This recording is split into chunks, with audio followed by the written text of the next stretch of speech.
It's very hard to respect this guy. Honestly, like I said, as a fighter, as a person, as a fighter, as anything. It's just how do you respect this guy? He's just a scumbag, the lowest of the low. Like, look the kind of shit he did. I walked into his hometown in the middle of Brooklyn, do you know what I mean? Alone. I came there, was asked by the president, look, no hands, please. We want to make a good impression on the commission. We're a new sport, trying to break it onto the big leagues. So, we need to showcase ourselves as professional athletes, and that's what I try to do. And this guy shows up there with 20 guys, he's playing a guy, little fucking touch, and then runs off. What is that? If you told me now there's a guy that I really hate, and he's standing there, and I could sneak up with him, give him a slap and run, I wouldn't want to do it. That gives me no pleasure, that gives me no satisfaction. I want to meet a man fair and square in the fucking ring and put him away. That's what true warriors do. That's what true men do. Right? What he does is just sleazy little fucking low life kind of type of behavior. Awesome. It's well known that you guys have bad blood. Usually after the fight ends, there's always respect after the fight. They hug it out. Is that going to be the case with you guys? Whatever happens, you guys hug it out? Just speaking even from experience, look at some of his past fights. Even when he got his ass whooped, he still didn't stop talking shit. This guy, his fucking motorboat mouth doesn't stop talking shit. He just needs to fucking talk crap non-stop over and over and over. So I honestly don't really see it. Normally when I fight somebody and they earn my respect in there, like Jason did, for example, I always shake their hand, I always show respect. But with this guy, I really don't know. So you have no respect for him? Is there any way are you going to train But different what do you mean people? you have no respect for him? You shouldn't have any respect for him either. Why? Because there is no reason to respect him. Do you respect somebody that spits on someone's hard work? Do you respect him for that? Well, there you go. So why ask him that question? Nobody respects him because he's good. In order to respect him, he needs to give me something to respect him for. And he has shown fuck all. Artem, there's been a lot. I train to kill, always.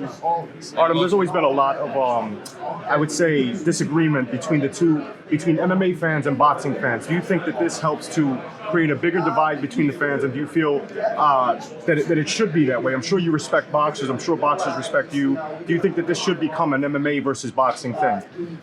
To be honest, I definitely respect the art of boxing. It is a hell of a hard sport to do. But I really don't like the way it's been run lately. With all this splitting of the records, you've got fighters, professional fighters, trying to sell tickets, to make their ends meet, trying to, pay for this fighters that they'll bring in for them to lose. That's not the right way to do it. You know what I mean? Something needs to be done. Something needs So to you think the UFC, if it was run like the UFC, you think it'd be run better? Way better, way better. And there's proof to that. People always talk about, the pay in boxing. No, the pay is only for the top fighters. If you look at the whole card, even on like Pacquiao's undercards, Mayweather undercards, there are guys getting $1,000 per fight. You will never see that in the UFC. Never.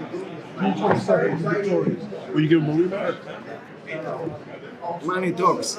Money talks. And he's going to make a lot of money that night. And I'm going to make 2 holes in his face. I'm also going to make a hole in David Feldman's bank account. Have you been talking to Connor at all in the fight? Just because I find Connor himself and Connor. Have you been talking to him?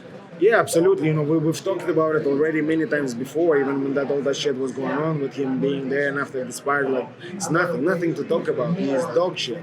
That's it. The only reason he was successful in boxing is because of the way you can avoid everybody in boxing. Whenever he fought real fighters in boxing, he got his ass whooped. Is Connor giving you any advice?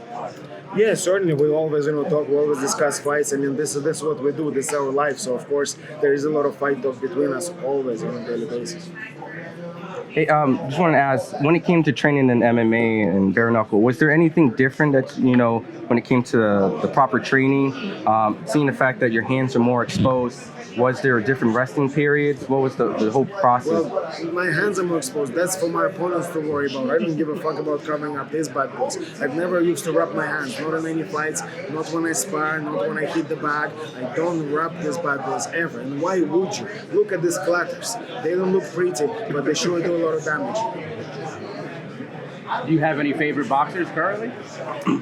Yeah, I really like Lomachenko, of course. He's a good boxer. I love a lot of the Irish boxers. There's guys like Stephen Ormond, John O'Carroll, those guys, Luke Killer, Victor Rabbi, those guys up and coming, but very, very slick boxers, very good to watch.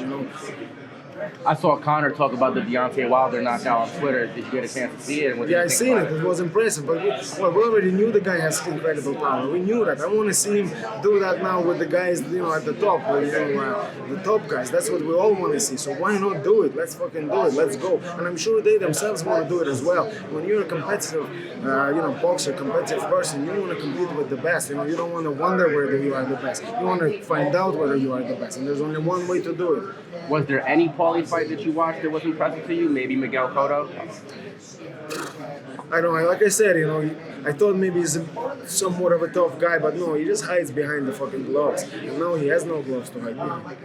Well, no, he's been known to be a bit durable. I think one of the fights he got his jaw broken. He continued to fight with Cotto and stuff like that. So, he's shown that. Okay, good. Well, good. That's good for me. I love to see that. I love to see that. I don't want him to just fall over and that's it. It's over. I've been waiting for this for so long.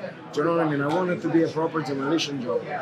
Is this a one-off for you in terms of after this you go back to MMA or? I would love to go into professional boxing after this. I would love to try myself. Why not? I love the sport of boxing. I've been training with a lot of really, really high-level professional boxers lately. I would love to go there. Maybe I could engrave American's glass job. Do you have a weight class in mind for boxing? 147 probably, but to be honest, I don't care. Whatever, I can go up and down. And in MMA, I fought, from 145 all the way to 170. So, the options are there for me. Money talks. Is your heart still wanting to do MMA? Oh yeah, I love fighting. Anything, bare-knuckle, MMA, boxing. I just love to compete and I love to fight.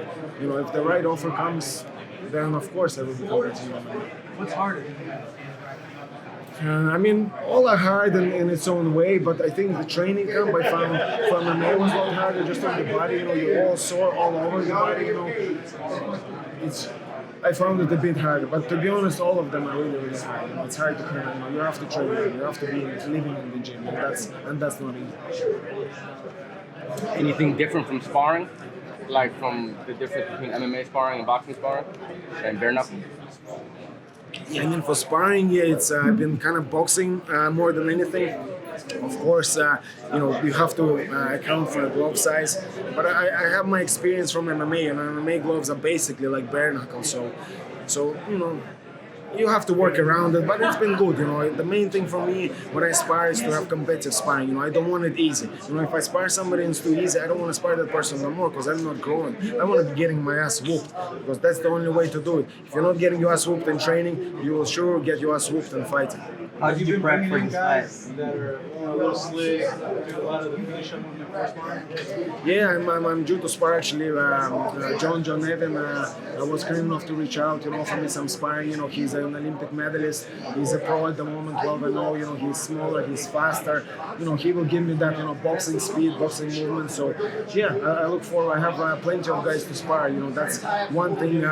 One good thing about doing boxing in Ireland. There's no shortage of incredible sparring partners. What do you make of that style in general? What do you make of it in there? His style doesn't suit bare-knuckle at all. That point kind of style, he never put guys away. His thing was points. And you can't do that, especially when your hands are very fragile. It's hard to hide behind anything. It's hard to run away. Clinches are loud, so the ref is not just going to split you up. If you go and hug somebody like this, a guy that knows the tight clinch, a guy that knows a wrestling clinch like I do, he's going to be in trouble. My tight clinch might be amateurish versus a Thai fighter. My wrestling clinch might be amateurish versus a wrestler.